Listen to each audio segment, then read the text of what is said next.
should have been burned to ashes, the bean said.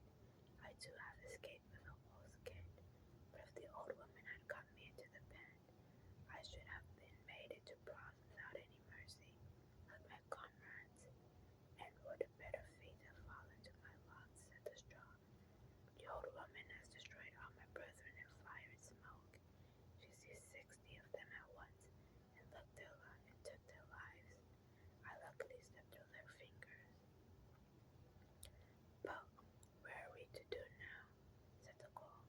I think, answered the bean, that as we have so fortunately escaped death, we should keep together like good companions, and lest a new mischance should overtake us here, we should go away together and repair to a foreign country. The proposition pleased the two others, and they set out on their way together. Soon, however, they came to a little brook, and as there was no bridge or floodplain, they did not know how they were to get over it. The straw hit on a good idea and said, I will lay myself straight across, then you can walk over me as on a bridge.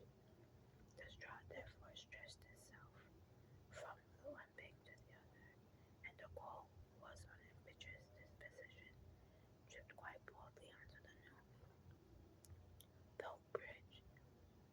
But when she had reached the middle and the herd of the water rushing beneath her, she was after all afraid and stood still, and ventured no farther. The straw, however, began to burn and broke in two pieces, and fell into the stream. The coal slipped after her, hissed when she got into the water, and breathed her last.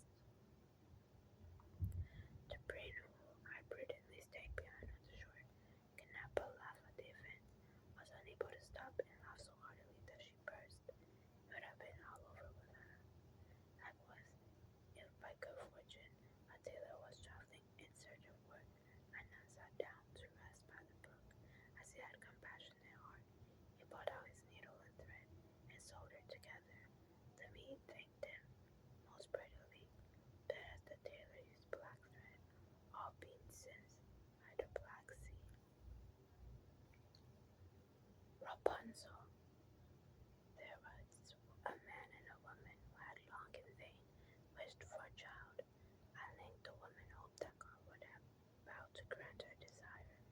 These people had a little window at the back of their house, from which a splendid garden could be seen, which was full of the most beautiful flowers and herbs. It was, however, surrounded by a high wall, and no one dared to go into it, because it belonged to an enchantress, who had great power, and was dreaded by all the world. One day, the woman was standing by this window, looking down into the garden, when she saw a bed which was planted with the most beautiful rampion, and it looked so fresh and green that she longed for it. She quite bent away, and began to look pale and miserable. Then her husband was alarmed, and asked what ails you, dear wife. Hush, replied, if I can eat some of the rampion which is in the garden behind our house, I shall die. The man who loved her thought, sooner than let your wife die, bring her some of the rampion yourself, let it cost what it will. At twilight he clambered down over the wall into the garden of the enchantress, hastily crushed a handful of rampion, and took it to his wife. She at once made herself a salad of it, and ate it greedily. It tasted so good to her, so very good. The next day she longed for 3 times as much as before. If he was to have any rest, her husband must once more descend into the garden in the gloom of evening. Therefore, he let himself down again, but when he had clambered down the wall, he was terribly afraid, for he saw the enchantress standing before him. How can you dare, said she,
Rapunzel, Rapunzel, let down your hair to me.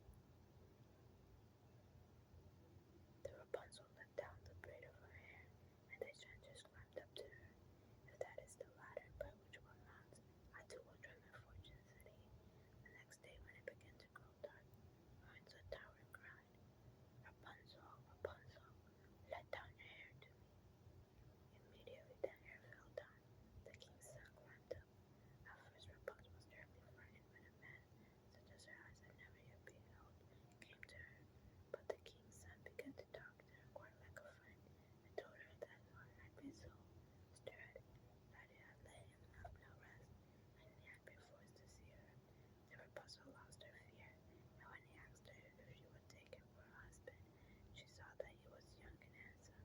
She thought, you will love me more than old Dame Gothel does, and said yes, and laid her hand in his. She said, I'll willingly go with you, but I do not know how to get down. Bring, bring with you a skein of silk every time you come. I will weave a ladder with a thread, and when that is ready, I will descend, and you will take me on your horse. They agreed that until that time he should come to her every evening, for the old woman came by day. The enchantress remarked nothing of this until once Rapunzel said to her, Tell me, Dame Gothel, how it happens that you are so much heavier than me to draw up than the young king's son. He is with me in a moment. Ah, you wicked child, cried the enchantress. What do I hear you say? I thought I had separated you from all the world, and yet you have deceived me. In her anger, she clutches Rapunzel's beautiful tresses, wrapped them twice around her left hand, seized a pair